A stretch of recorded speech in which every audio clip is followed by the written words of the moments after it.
Let's go back to our top story now, and that is the devastating report by the Human Rights Commission, the withering attacks by the Commission on the system of mandatory detention in Australia.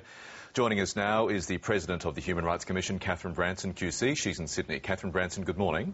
Good morning, Michael. What did you and your investigators find investigating this report when you went behind the wire at the Villawood Detention Centre?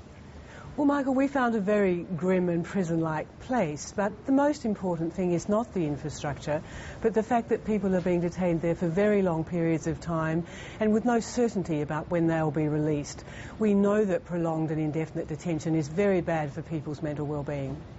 And you've also expressed some concern about the advice given to those detainees about their rights to appeal and how long they may end up staying behind the wire.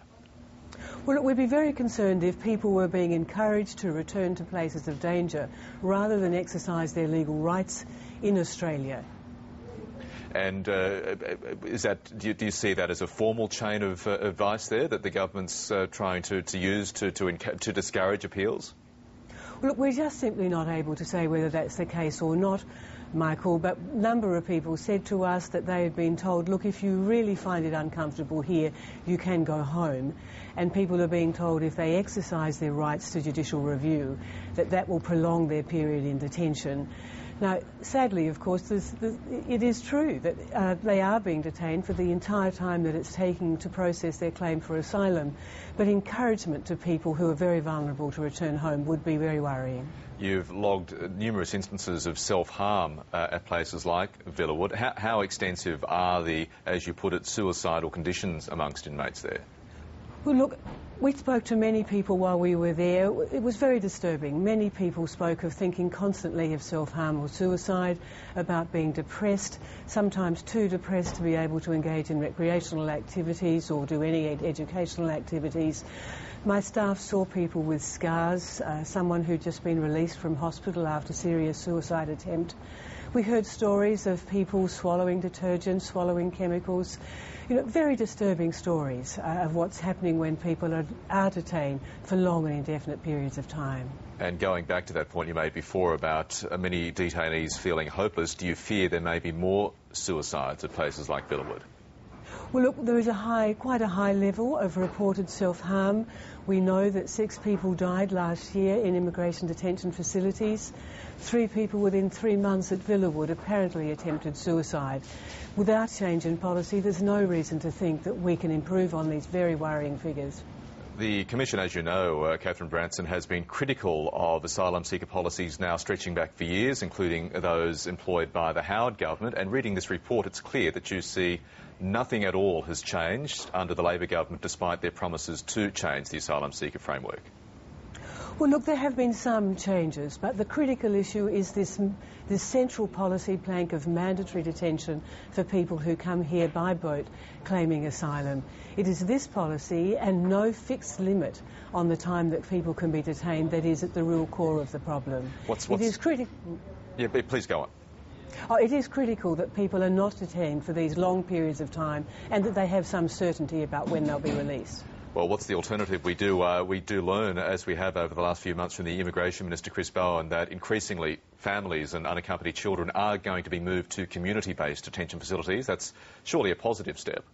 It's a very positive step. We commend the Minister for this step and we urge him to get all children and their families out of immigration detention just as quickly as possible. We also urge him to look as soon as he can at all people who are victims of torture and trauma, people who are suffering physical and mental ill health. But the key thing is that no one should be held in detention unless there is reason to think that that person would be a risk to the Australian community if released. And we must always bear in mind that conditions can be placed on release. People can be electronically monitored, they can be required to live in nominated places, they can be put on reporting requirements. You cite as one of the concerns causing the delays in processing people, the often very stringent ASIO security checks that are carried out. Surely the government is prudent to carry out those sort of checks on asylum seekers. Well, look, it's prudent to check that people will not be a risk to the community. But checks can be done at 2 levels. There can be a summary check to see if there's any reason to think that someone would be a risk, and a more detailed check can be done while they're living in the community. We always have to bear in mind that most of these people do ultimately come and live in our community. Equally, there, as you know, have there been numerous cases of violence, acts of property damage during riots at places like Villawood. That's behaviour that surely the Commission does not condone. We don't at all condone any acts of violence, any destruction of property. But in assessing these acts, it is important to bear in mind the context in which they occur.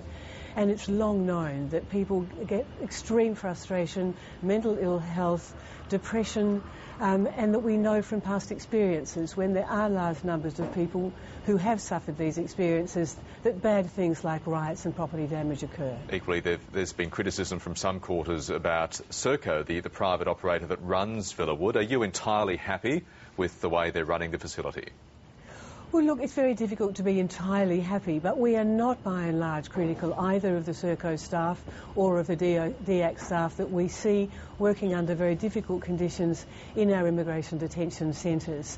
The problems are not so much the staff, it's the conditions in which they're working.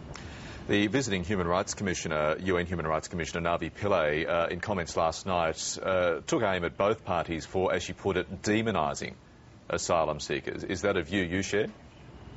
Well, look, I think it is very concerning that the Australian public has begun to believe that those who come to Australia seeking asylum are a danger to our community. We know, in fact, that this is not the case, and I will join with the High Commissioner in urging every side of Australian politics to make a fresh start on this issue and to bring a humane approach to the treatment of people who come to our country seeking protection. Are politicians putting human rights second to their priority of chasing votes in suburban electorates?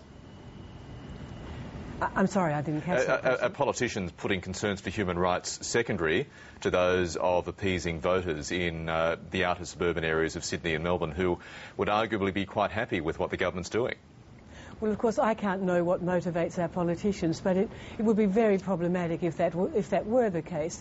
Of course, the views of Australian people are to be taken into account, but Australians, by and large, are a humane people, and I think if they understand the true circumstances that bring these people to Australia, and if they could engage with them as individuals, we would find changes of attitudes in Australia. Catherine Branson in Sydney, thank you very much for your time this morning. Thank you, Michael.